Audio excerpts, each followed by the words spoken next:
The council chamber stretched across half a kilometer of polished crystal, reflecting the light of 1,000 worlds.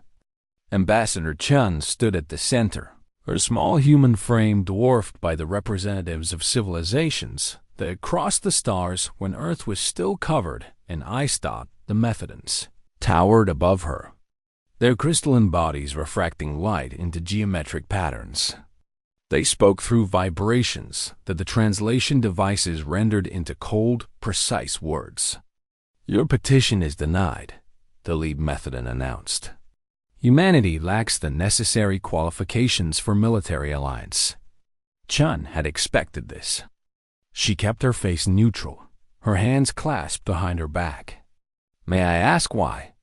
A ripple of what might have been amusement passed through the chorus, the hive mind species that occupied the Eastern Gallery.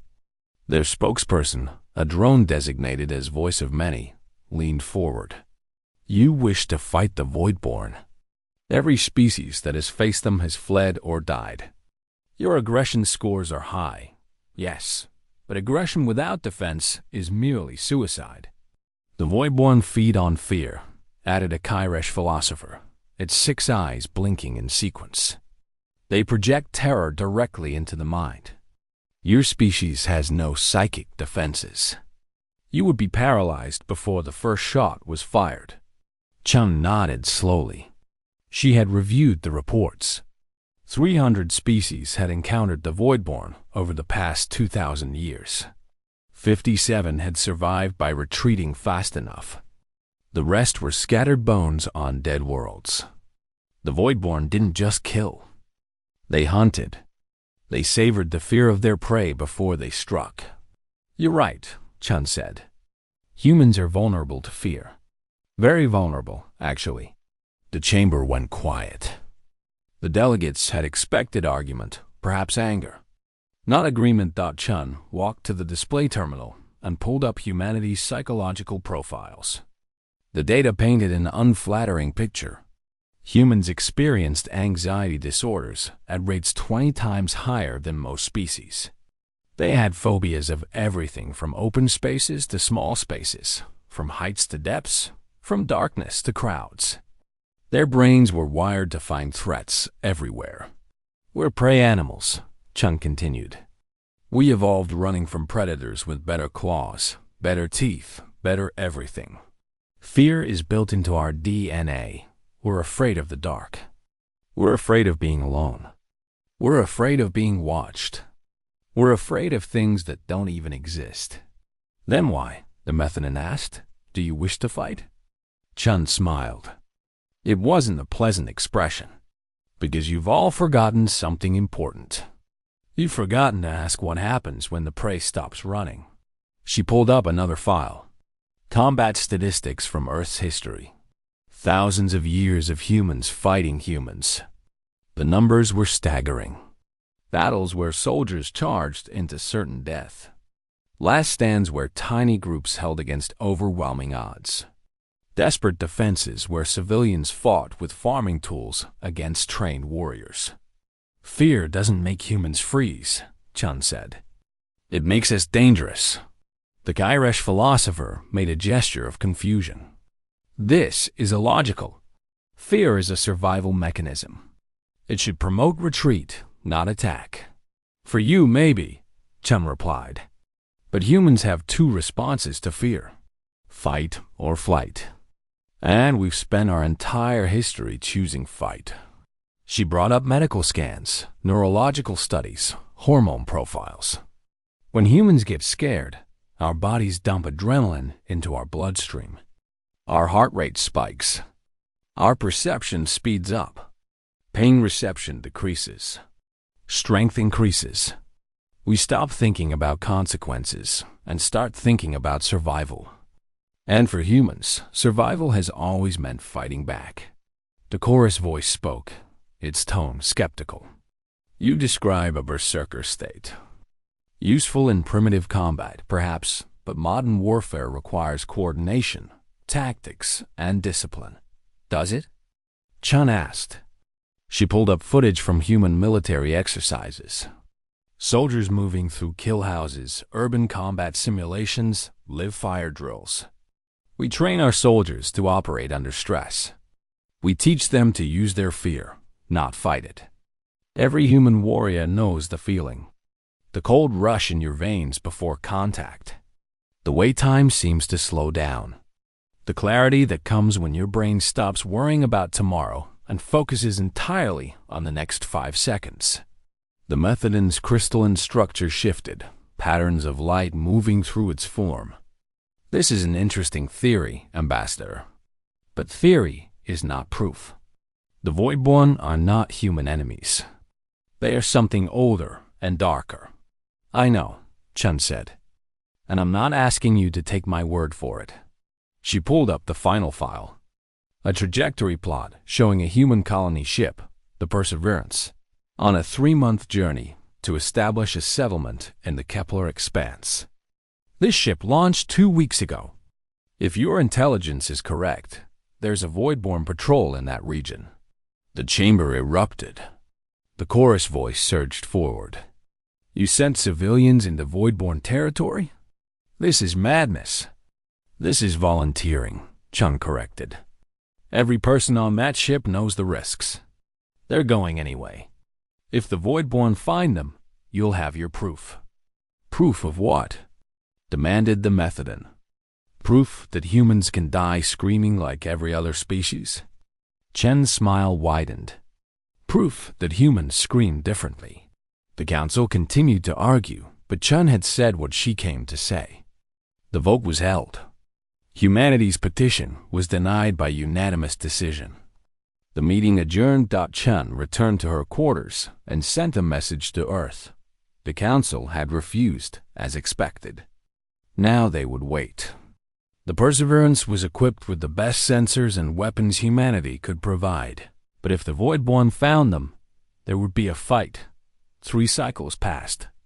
Chun attended diplomatic functions and maintained humanity's relationships with the few species willing to trade with them. Then, in the middle of a trade negotiation with a Methodon merchant collective, her communicator chimed with an emergency alert. She excused herself and opened the message. Then she read it again to make sure she understood correctly. The Perseverance had been attacked by Voidborn. But the distress call wasn't coming from the human ship. It was coming from the Voidborn. Chun stood in her quarters, staring at the message. The Voidborn were calling for help. The Voidborn, who had terrorized the galaxy for millennia, who fed on fear and left only corpses behind, were screaming for rescue. From humans. She sent an immediate response to the Galactic Council, requesting an emergency session. Then she contacted the Perseverance directly. The reply came through after a few minutes of lag. Ambassador, Captain Morrison's voice was rough, tired, but very much alive. Tell the Council we're ready for them. We've got 3 Voidborn ships in custody and about 40 prisoners. They're not doing so well. We figured out what happens when you try to scare a human. Chun felt something cold settle in her stomach. Not fear, something else. Something that humans had carried since the caves. Since the first time one of their ancestors picked up a rock and decided that running away wasn't good enough anymore. What happened? She asked. Morrison's laugh was sharp and humorless. We got scared, Ambassador.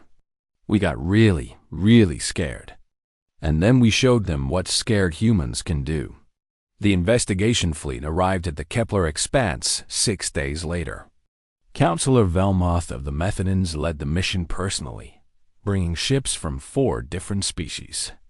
They expected to find wreckage and silence. Instead, they found the Perseverance intact and transmitting on all frequencies. Velmoth's sensors picked up 3 Voidborn vessels drifting in formation with the human colony ship. The Voidborn ships were powered down but showed no signs of battle damage. That was impossible. Voidborn ships never surrendered. They fought until destroyed or they retreated. There was no middle ground. Perseverance, this is Counselor Velmoth. We are approaching your position. What is your status? The response came immediately. "Counselor, this is Captain Morrison. We're secure. The Voidborn ships are under our control. We have prisoners aboard our vessel. They're alive but unresponsive. We'd appreciate medical assistance if you have anyone who knows Voidborn biology." Valmoth felt something his species rarely experienced: confusion. "Captain, please clarify. You have taken Voidborn prisoners?" "Affirmative. 43 of them. They're breathing, but they won't wake up. It's been almost 4 days now. The investigation team boarded the Perseverance with extreme caution." Valmoth brought medical staff, security, and recording equipment. If humans had somehow survived a Voidborn attack, the galaxy needed to understand how the interior of the colony's ship looked normal at first. Clean corridors, functioning systems, colonists going about their duties. Then Valmoth noticed the details. Blast marks on the walls, hastily patched.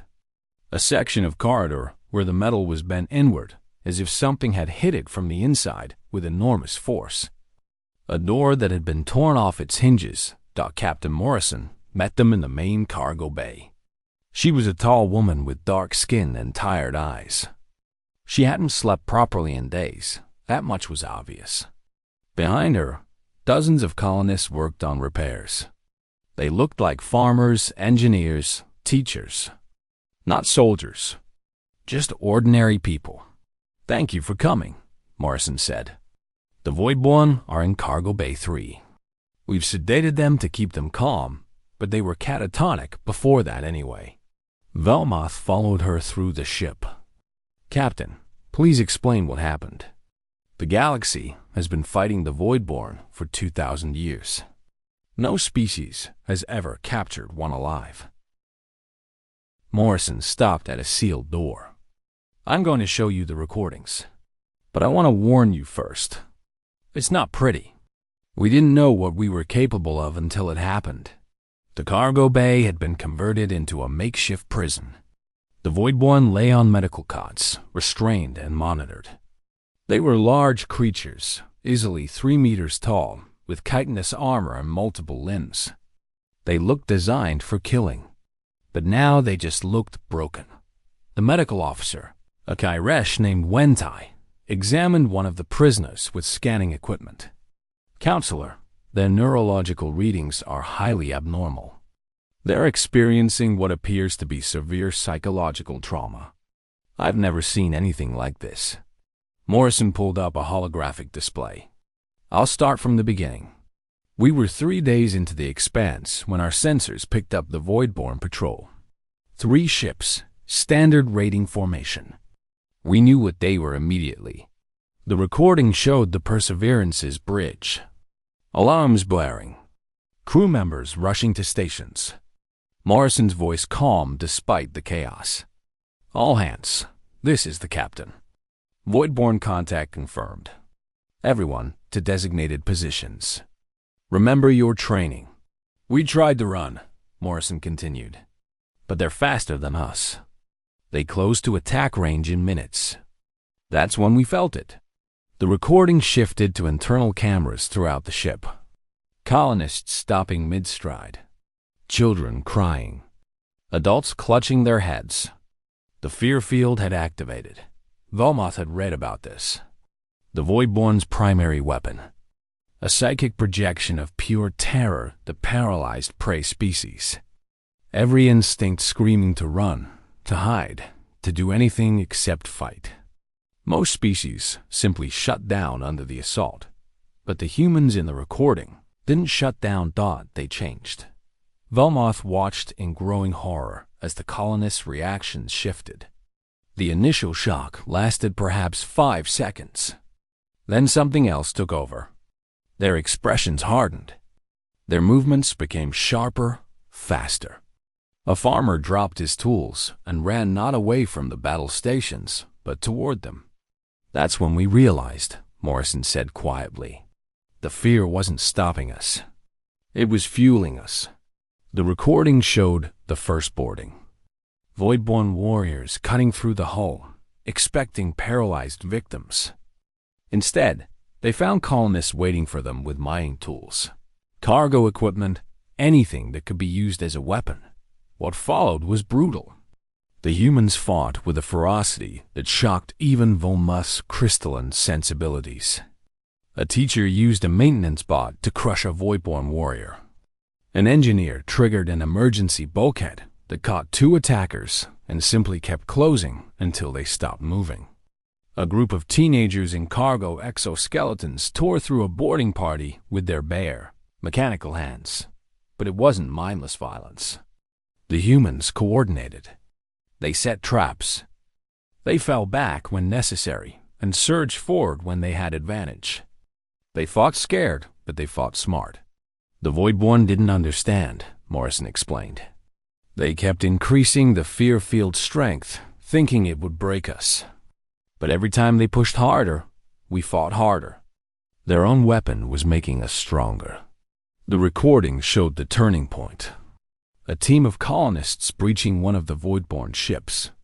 They moved through corridors slick with their own blood, using the fear pumping through their veins like a combat drug. When they reached the bridge, they didn't just kill the crew. They captured them. That's when the Voidborn broke, Morrison said. They're predators. They've spent thousands of years hunting prey that runs or freezes. They don't know what to do with prey that hunts back. The final recordings show Voidborn warriors retreating, then surrendering, then finally just collapsing in catatonic states. Their own fear projection turned against them as they realized they were the ones being hunted. Velmoth processed the data in silence. The implications were staggering. Captain, do you understand what you've done? You found a counter to the Voidborn's primary weapon. Better than that, Ambassador Chun's voice came from the doorway. She had arrived on a fast courier. We've reverse-engineered it. Show them, Captain. Morrison pulled up technical schematics. We pulled their fear projection equipment from all 3 ships. Took us about 2 weeks to figure out how it works. Another week to build a prototype. She activated a device mounted on the wall. Velmoth felt a small pulse of discomfort, quickly shut off. That was on the lowest setting. We can tune it to human neurology specifically. When we activate it, every human in range gets an instant adrenaline boost. Clear thinking, enhanced reflexes, pain suppression, strength increase. Everything humans need to fight. Chun stepped forward. We're offering this technology to the Galactic Council, free of charge. Consider it humanity's contribution to the common defense. Velmoth's crystalline structure shifted through colors as he processed the implications. You're offering to turn the Voidborn's weapon into a tool for human enhancement. Exactly, Chun said. The Voidborn won't be able to fight us anymore. Every time they try to scare us, they just make us more dangerous. And with these devices, we can give human forces that same edge even without Voidborn present. This is... Velmoth struggled to find words. This is revolutionary, but also deeply troubling. Why troubling? Morrison asked. Wentai, the Kyresh medical officer, spoke up quietly. Because you haven't defeated the Voidborn. You've revealed something about your own nature. You've shown that human fear isn't a weakness. It's a weapon you've been carrying all along. And now you're offering to weaponize it further. The cargo bay fell silent. Around them, the catatonic Voidborn lay in their restraints, broken by their own weapon turned against them. Dao Chun broke the silence. The Council wanted proof that humans could fight the Voidborn. Here's your proof. The question now is whether you'll accept our help or leave us to fight alone. Velmoth looked at the recordings again. Ordinary humans transformed into something terrifying. Not through technology or enhancement, but through their own biology. Their own fear. I will present this to the Council, he said finally. But Ambassador, I must be honest. What you're offering is as frightening as the Voidborn themselves. Perhaps more so, Chun nodded. I know, but would you rather have us as allies or unknowns? It was, Velmoth realized, not really a choice at all, though 6 months after the Kepler incident. The Galactic Council authorized a joint military task force. The decision came reluctantly, passed by the smallest possible margin. Half the council still believed humanity was too dangerous to arm. The other half believed the Voidborn were more dangerous than anything humans might become. The training station, Gamma Threshold, orbited a dead moon at the edge of council space. It had been built to train peacekeepers, not warriors. Now it would host something the galaxy had never seen before. A mixed-species military unit designed to fight the Voidborn using human, psychological warfare doctrine. Velmoth arrived with the first wave of non-human volunteers. Most were professional soldiers from species with minimal psychic sensitivity. They could resist the fear field enough to maintain basic function. Not enough to fight effectively, but enough to support human forces who could dock. Commander Sarah Okonkwo met them at the docking bay. She was younger than Velmoth expected, barely into her 30s by human years. She wore simple military fatigues with no decorations except her rank insignia. Behind her, 24 human soldiers stood at ease. They looked ordinary. That was the most disturbing part. "Welcome to Gamma Threshold," Okonkwo said. "I know most of you are nervous about training with humans. That's good. Nervousness keeps you alert. But I need you to understand something before we begin. We're not here to show you how humans fight. We're here to teach you how to fight alongside humans who are fighting." A chorus drone raised a limb. "Commander, our briefing materials mention something called fear cycling. Can you explain this concept?" Okonkwo nodded. "I can do better than explain. I can show you. But first, I need everyone to move to the observation deck. This next part isn't safe for non-humans to be close to." The observation deck overlooked a large training arena. Velmoth and the other aliens watched through reinforced transparasteel as the human soldiers entered the arena below. They carried practice weapons and wore training armor. Everything looked routine. Then Okonkwo activated something on her control panel. The change in the humans was immediate and visible, even from the observation deck. Their posture shifted. Their movements became faster, sharper. 2 teams began a combat exercise that looked nothing like the careful, controlled training Velmoth had seen from other species. The humans moved like they were fighting for their lives. They dove behind cover, rolled through gaps, coordinated attacks with split-second timing. Their movements had an edge of desperation that made them unpredictable and terrifyingly effective. "What we're seeing is fear stimulation at 30% intensity," Okonkwo explained. "It's enough to trigger the adrenaline response without overwhelming their tactical thinking. Heart rate increases, time perception alters, pain tolerance spikes. They're operating at about 140% of their baseline combat effectiveness." A Methodon officer made a sound of concern. "Commander, this seems highly dangerous. What if they injure each other?" "They might," Okonkwo said calmly. "That's why we use practice weapons, and medical teams are standing by. But pain is part of the training. Humans need to learn to fight through injury while fear-stimulated." She adjusted the control panel again. "Now I'm increasing to 50%. The combat below intensified. The humans began taking risks that looked suicidal. One soldier used her teammate as a springboard to vault over cover. Another deliberately drew fire to create an opening for his squad. The desperation in their movements increased, but so did their effectiveness. At this level, they're operating on instinct as much as training, Okonkwo continued. The fear response starts overriding conscious thought. But we train them to channel that instinct into tactics. They're not thinking about the next 5 minutes. They're thinking about the next 5 seconds. That makes them dangerous." Velmoth watched in growing horror. "Commander, how long can they maintain this state?" "Depends on the individual. Most can handle 50% stimulation for 20 to 30 minutes before they burn out. After that, we rotate them out and bring in fresh units. That's fear cycling.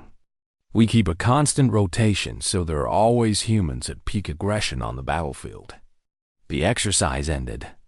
The humans below staggered to benches, breathing hard, covered in sweat despite the climate control. Medical staff moved among them, checking vitals. Several soldiers had minor injuries. One had a broken finger. None of them seemed particularly concerned about it. The problem, Okonkwo said, is that other species can't handle watching humans in this state. The psychological impact is significant. We're going to need to address that if we want to build mixed units. She was right. Over the next week, 3 alien soldiers requested transfers. 2 Kairesh suffered what their doctors called empathic overload from observing human combat drills. A chorus drone disconnected from its hive for 6 hours after witnessing a human soldier continue fighting with a simulated sucking chest wound. The breaking point came during a joint exercise.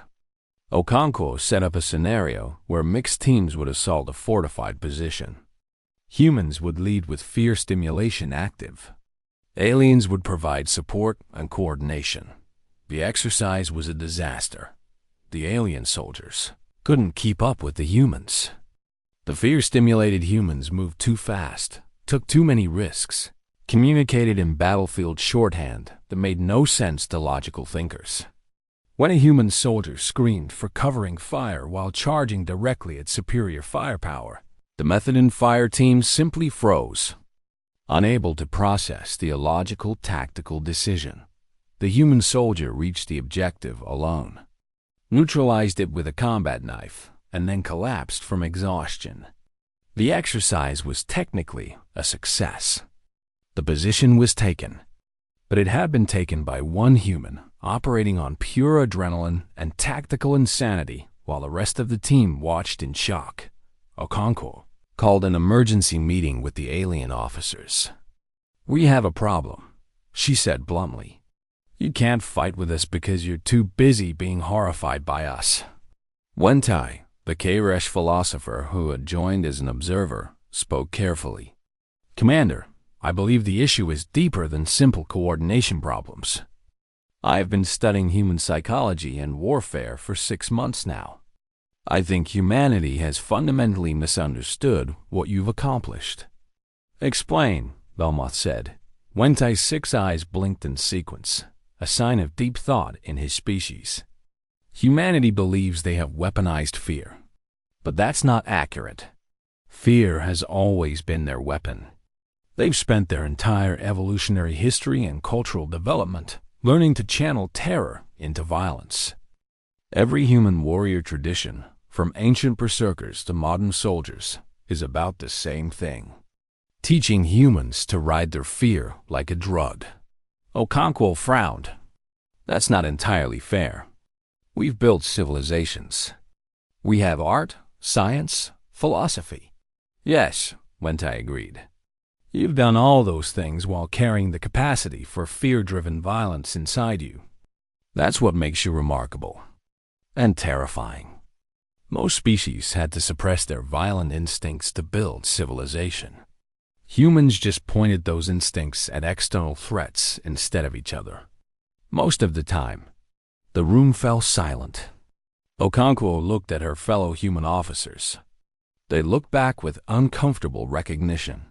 "So what do we do?" Belmoth asked. "The Voidborn are still out there. They're regrouping. Our intelligence suggests they're planning something large."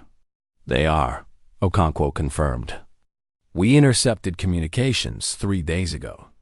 The Voidborn Hive Sovereign is mobilizing the Grand Fleet. 3,000 ships. The largest military force they've ever assembled." The alien officers reacted with alarm. 3,000 ships could devastate whole sectors of space. "Where are they heading?" Belmoth demanded. Okonkwo pulled up a star chart. A red line traced from Voidborn space to a single blue star. "Earth," she said simply. They're coming for our homeworld. They're gonna try to break humanity at its source. Wentai made a sound of distress. This is catastrophic. The Council must evacuate Earth immediately. The Council voted to do exactly that, Okonkwo said. Emergency evacuation protocols are being prepared. But Earth has refused. Refused? Velmoth's crystalline structure flashed with confusion. Your people are going to die. Maybe, Okonkwo agreed. Or maybe the Voidborn are about to learn what happens when you bring fear to a planet full of humans. Ambassador Chun sent the Council our official response this morning. She pulled up the message. It was short. Only one sentence. You wanted to know what happens when prey stops running. Come and see. Velmoth felt something cold settle in his structure. Not fear, exactly. His species didn't experience fear the way others did. But recognition, understanding. The humans weren't preparing to defend Earth. They were preparing to make an example of the Voidborn. How long until they arrive? He asked quietly. 48 days, Okonkwo said. We have 48 days to get ready. Ready for what? You can't defeat 3,000 ships. Okonkwo smiled. It was not a comforting expression. Counselor, there are 8 billion humans on Earth. When the Voidborn arrive and activate their terror field, all 8 billion are going to feel it at the same time. And then the Voidborn are going to discover what happens when you give 8 billion humans an adrenaline rush simultaneously. This is madness, Wentai whispered. Yes, Okonkwo agreed. But it's human madness.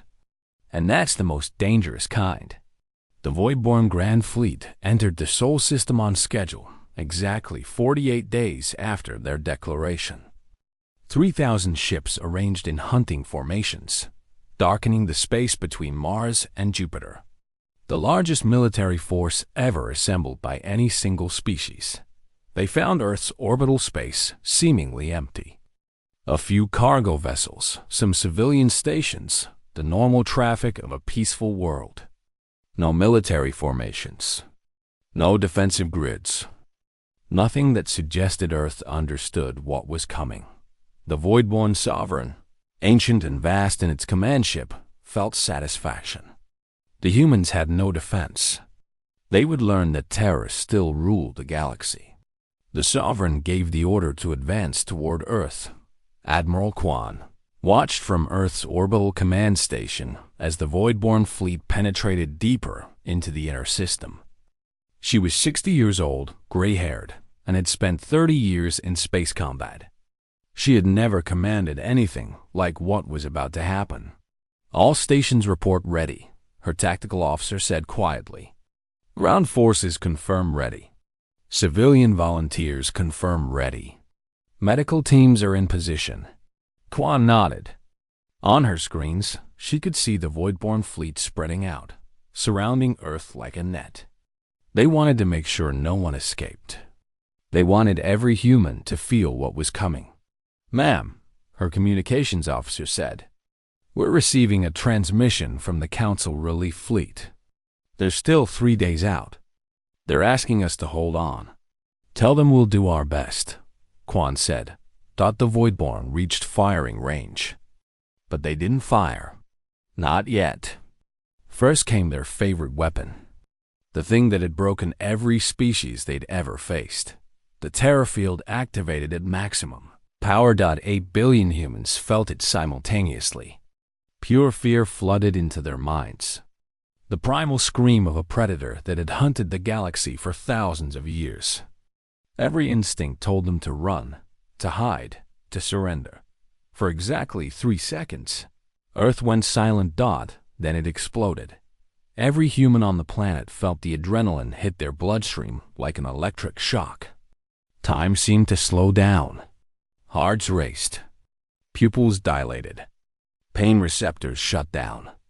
And 8 billion humans simultaneously decided that running was not an option. The first wave came from the orbital stations. What the Voidborn had thought were cargo vessels and civilian platforms suddenly lit up with weapons fire. merchant ships that had been hiding military-grade railguns, mining stations with jury-rigged missile batteries, even luxury yachts with improvised torpedo launchers. But it wasn't the weapons that shocked the Voidborn. It was the tactics. The human vessels didn't fight carefully or defensively. They attacked like predators, throwing themselves at Voidborn ships with suicidal aggression. A cargo hauler rammed a Voidborn cruiser at full thrust, crew and all. A station used its maneuvering thrusters to shift position and fired its entire reactor core at a Voidborn carrier like a bomb. On Earth's surface, every military installation activated. But more than that, civilians joined the fight. Anyone with access to weapons, vehicles, or tools that could be weaponized. The Voidborn had intended to land ground forces. Instead, they found a planet where every human was a combatant. Admiral Kwan watched the battle unfold on her tactical displays. It looked like chaos. It was chaos. But it was organized chaos, the kind only humans could create. "Rotate Sector 7 forces," she ordered. "They've been in the terror field for 20 minutes. Bring them back and deploy Sector 12. This was fear cycling on a planetary scale. Kwan wasn't controlling individual units. She was managing fear distribution. Units that had been fighting at peak adrenaline were pulled back before they burned out. Fresh units, eager for their turn, rotated in. The Voidborn faced a constant stream of humans at maximum aggression. A Voidborn battleship tried to break through the orbital defenses. 3 human corvettes intercepted it. They were tiny compared to the battleship, but they fought like rabid animals. One corvette lost its main weapons and simply rammed the battleship's sensor array. The crew evacuated in suits and used personal weapons to continue fighting in open space. The Voidborn Sovereign watched in growing horror. This wasn't how prey behaved. Prey ran, prey hid, prey begged. These creatures were using the terror field like a drug, like fuel for their violence. The Sovereign tried to retreat, to pull the Grand Fleet back and regroup.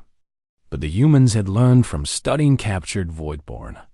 They had learned about fear projection technology, and they had built their own version. Human ships began broadcasting modified terror fields. Not at themselves, but at the Voidborn. The frequencies were tuned specifically to Voidborn neurology. Species that had spent millennia generating fear had never learned to defend against feeling it. The effect was devastating. Voidborn warriors who had never known fear suddenly experienced pure terror. Their formations broke. Ships collided with each other, trying to escape. Some simply powered down as their crews became catatonic. The tide turned completely. The hunters became the hunted. Human forces pressed their advantage with relentless aggression. They had been fighting for 72 hours straight, sustained entirely by their own fear response and rotating fresh units into the terror field. When the Council relief fleet finally arrived, they found the Voidborn in full retreat. Nearly half their Grand Fleet destroyed or captured. The rest fleeing into deep space with human forces in pursuit. Admiral Kwan authorized the stand-down order. Across Earth and its orbital space, humans began to crash from their adrenaline high. Medical teams rushed to treat the thousands of injuries that people hadn't noticed while fear stimulated. The casualties were significant, but Earth still stood.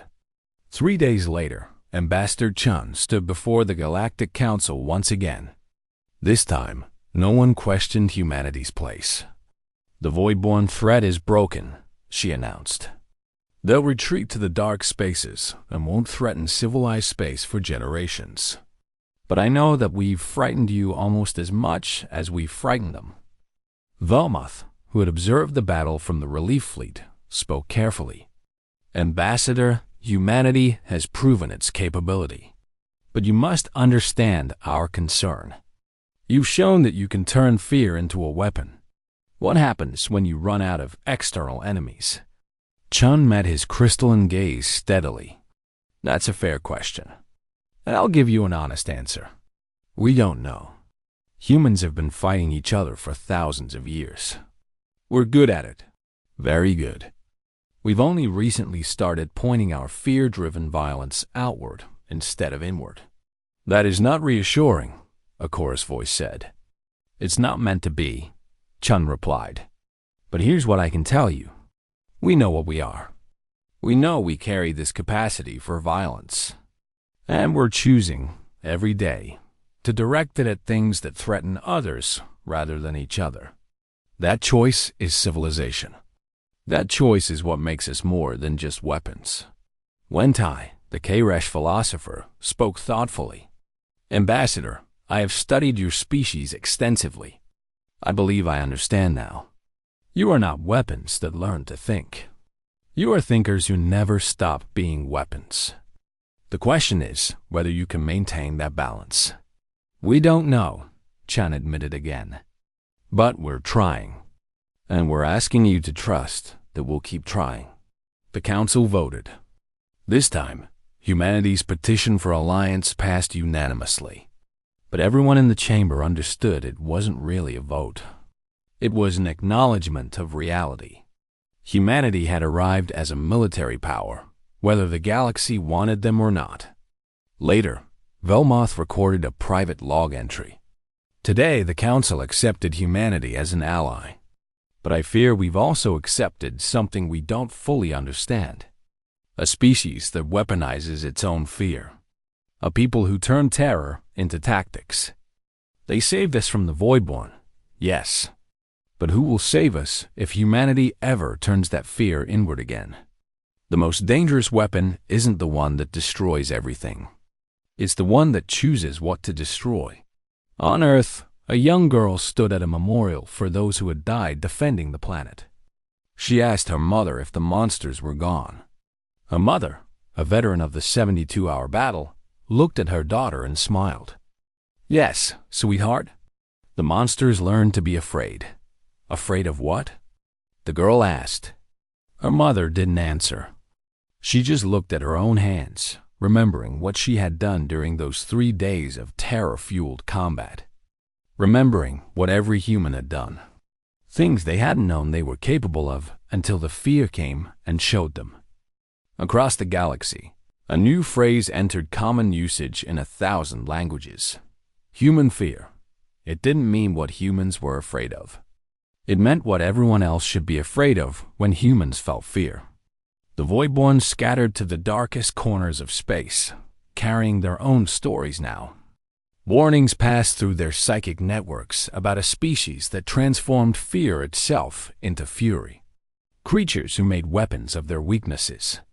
Predators who evolved from prey and never forgot how to be desperate. In the empty spaces between stars, the Voidborn whispered their new truth. There were worse things than darkness. There were worse things than death. There were humans who were afraid.